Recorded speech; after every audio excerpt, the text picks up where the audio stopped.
राधे कृष्ण राधे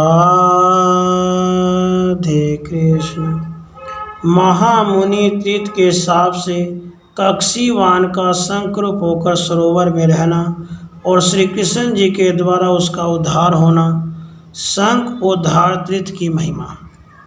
श्री नारद जी कहते हैं, राजन, द्वारका में जो शंखोद्धार नामक तीर्थ है वह सब तीर्थों में प्रधान है।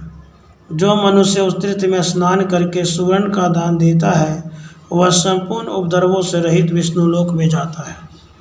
एक समय श्री कृष्ण भक्त शांतचित्त महामुनि तीर्थ यात्रा के प्रसंग से आनर देश में आए।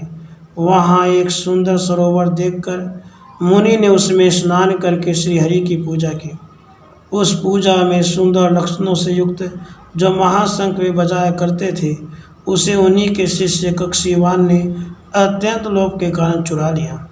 पूजा का शंख चुराया जा गया देख मुनिवर तीर्थ कुपित होकर बोले, जो मेरा शंख ले गया है वह अवश्य ही शंख हो जाए। कक्षीवान तत्काल साप से पीड़ित तो शंख हो गया और गुरु के चरणों में गिरकर बोला, भगवान मेरी रक्षा कीजिए। तीर्थ मुनि शीघ्र ही शांत हो गए और बोले, द्रुपदे, यह तुमने क्या किया? चोरी के दोष से जो पाप हुआ उसका फल भोग। मेरी बात झूठी नहीं हो सकती। तो यहाँ श्री कृष्ण के चरण कमलों का चिंतन करता रहा, वे ही तेरा उद्धार करेंगे।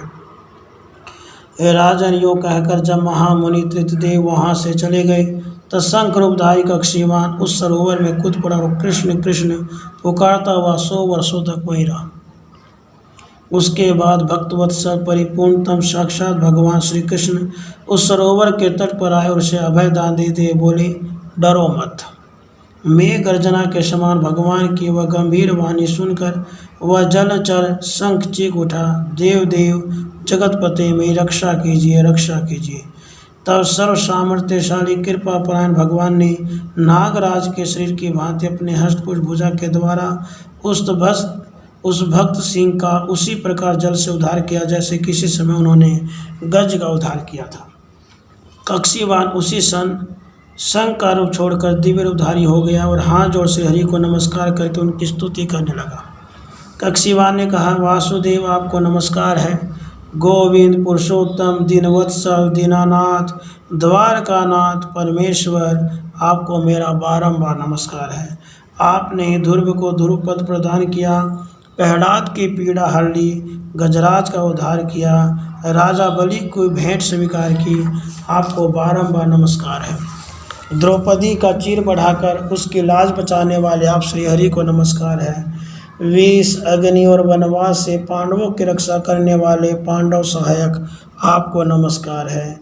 यदुकुल के रक्षक तथा इंद्र के कोप से वर्ज के गोपों की रक्षा करने वाले आपको नमस्कार है। गुरु को, माता देवकी को और ब्राह्मण को उनके मरे हुए पुत्रों को लाकर देने वाले श्री कृष्ण, आपको बारंबार नमस्कार है। जरासंध के कैद में पड़े हुए नरेशों को वहां से छुटकारा दिलाने वाले, राजा ने का उद्धार करने वाले तथा सुदामा की दीनता हल लेने वाले, आप साक्षात परमेश्वर को नमस्कार है। आप वासुदेव श्री कृष्ण को नमस्कार है। संकर्षण, प्रद्युम्न और अनिरुद्ध को भी नमस्कार है। इस प्रकार चतुर्व्यूह रूपधारी आप परमेश्वर को मेरा प्रणाम है।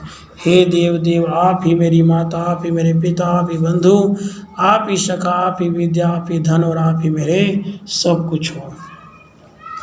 श्री नारद जी कहते हैं, राजन, इस प्रकार से हरि की स्तुति करके प्रेम पूरित कक्षीवान एक श्रेष्ठ विमान पारूढ़ हो यादवों के देखते देखते सैकड़ों सूर्यों के समान तेजस्वी होकर 10 दिशाओं को उद्भाषित करता हुआ समस्त उपद्रवों से रहित विष्णु धाम में चला गया। हे मिथिलेश्वर, श्रीहरि ने जिस सरोवर के तट पर शंख का उद्धार किया था वह उस घटना के कारण ही परम पुण्यमय शंखोद्धार तीर्थ के नाम से प्रसिद्ध हो गया। जो श्रेष्ठ मानव शंखोद्धार की इस कथा को सुनता है वह शंखोद्धार तीर्थ में स्नान करने का फल पा जाता है, इसमें संशय नहीं है। राधे कृष्ण राधे